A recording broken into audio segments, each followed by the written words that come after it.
एक गांव नहीं था। दिन भर अकेला मेहनत में लगा रहता। दिल का बहुत ही दयालु और कर्मों का भी बहुत अच्छा था। मजदूर था, इसलिए उसका भोजन उसे मजदूरी के बाद ही मिलता था। आगे पीछे कोई ना था, इसलिए वो इस आजीविका से संतुष्ट था। एक बार उसे एक छोटा सा बछड़ा मिल गया। उसने खुशी से उसे पाल लिया। उसने सोचा आज तक वो अकेला था, अब वो इस बछड़े को अपने बेटे के जैसा पालेगा। हरिराम का दिन उसके बछड़े से ही शुरू होता और उसी पर खत्म होता। वो रात दिन उसकी सेवा करता और उसी से अपने मन की बात करता। कुछ समय बाद बछड़ा बैल बन गया। उसकी जो सेवा हरिराम ने की थी, उससे वो बहुत ही सुंदर और बलशाली बन गया था। हरिराम भी अपने बैल से एक बेटी की तरह ही प्यार करता था। भले खुद भूखा सो जाए, लेकिन उसे हमेशा भरपेट खिलाता था। एक दिन हरिराम के स्वप्न में शिव का नंदी बैल आया और उसने उसे कहा कि हरिराम, तुम एक निस्वार्थ सेवक हो। तुमने खुद की तकलीफ को छोड़कर अपने बैल की सेवा की है, इसलिए मैं तुम्हारे बैल को बोलने की शक्ति दे रहा हूँ। इतना सुनते ही हरिराम जाग गया और अपने बैल के पास गया। उसने बैल को सहलाया और मुस्कुराया कि भला एक बैल बोल कैसे सकता है। तभी अचानक आवाज आई, बाबा, आपने मेरा ध्यान एक पुत्र की तरह रखा है।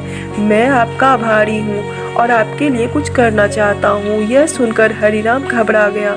उसने खुद को संभाला और तुरंत ही बैल को गले लगाया। उसी समय से वह अपने बैल को नंदी कहकर पुकारने लगा। दिन भर काम करके आता और नंदी से बातें करता। गरीबी की मार बहुत थी नंदी को, तो हरिराम भर पेट देता था, लेकिन खुद भूखा सो जाता था। यह बात नंदी को अच्छी नहीं लगी। उसने हरिराम से कहा कि वो नगर के सेठ के पास जाए और शर्त रखे कि उसका बैल नंदी 100 गाड़ी खींच सकता है और शर्त के रूप में सेठ से 1000 मुहरे ले लेना। हरिराम ने कहा, नंदी तू पागल हो गया है, भला कोई बैल इतना भार वहन कर भी सकता है? मैं अपने जीवन से खुश हूँ, मुझे यह नहीं करना।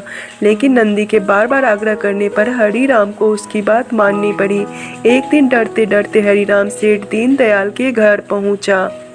दीनदयाल ने उससे आने का कारण पूछा। तब हरिराम ने शर्त के बारे में कहा। सेठ जोर जोर से हंसने लगा। बोला, हरिराम, बैल के साथ रहकर क्या तुम्हारी मति भी बैल जैसी हो गई है?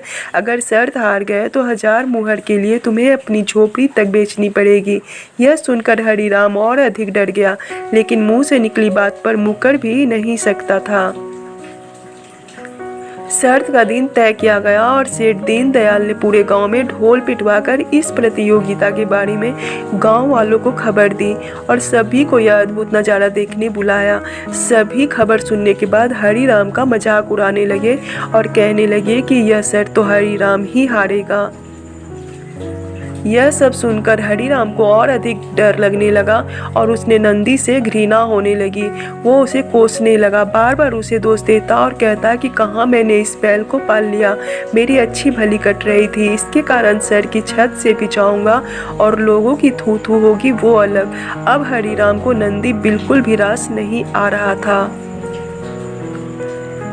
वह दिन आ गया जिस दिन प्रतियोगिता होनी थी। 100 माल से भरी गाड़ियों के आगे नंदी को जोता गया और गाड़ी पर खुद हरिराम बैठा। सभी गांव वाले यह नज़ारा देख हंस रहे थे और हरिराम को बुरा भला कह रहे थे। हरिराम ने नंदी से कहा, देख, तेरे कारण मुझे कितना सुनना पड़ रहा है। मैंने तुझे बेटे जैसा पाला था और तूने मुझे सड़क पर लाने का काम किया। हरिराम के ऐसे घृणित शब्दों के कारण नंदी को गुस्सा आ गया और उसने ठान ली कि वो एक कदम भी आगे नहीं बढ़ाएगा और इस तरह हरिराम शर्त हार गया। सभी ने उसका मजाक उड़ाया और उसे अपनी झोपड़ी सेठ को देनी पड़ी। अब हरिराम नंदी के साथ मंदिर के बाहर पड़ा हुआ था और नंदी के सामने रो रो कर उसे कोस रहा था।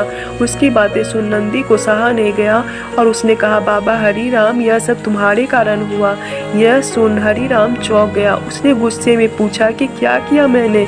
तुमने भांग खा रखी है क्या? तब नंदी ने कहा कि तुम्हारे प्रेम के बोल के कारण ही भगवान ने मुझे बोलने की शक्ति दी और मैंने तुम्हारे लिए यह सब करने की सोची, लेकिन तुम उल्टा मुझे ही कोसने लगे और मुझे बुरा भला कहने लगे। तब मैंने ठानी मैं मैं तुम्हारे लिए कुछ नहीं करूँगा, लेकिन अब मैं तुमसे फिर से कहता हूँ कि मैं 100 गाड़ियाँ खींच सकता हूँ। तुम जाकर फिर से शर्त लगाओ और इस बार अपनी झोपड़ी और 1000 मुहरे शर्त में लगाना।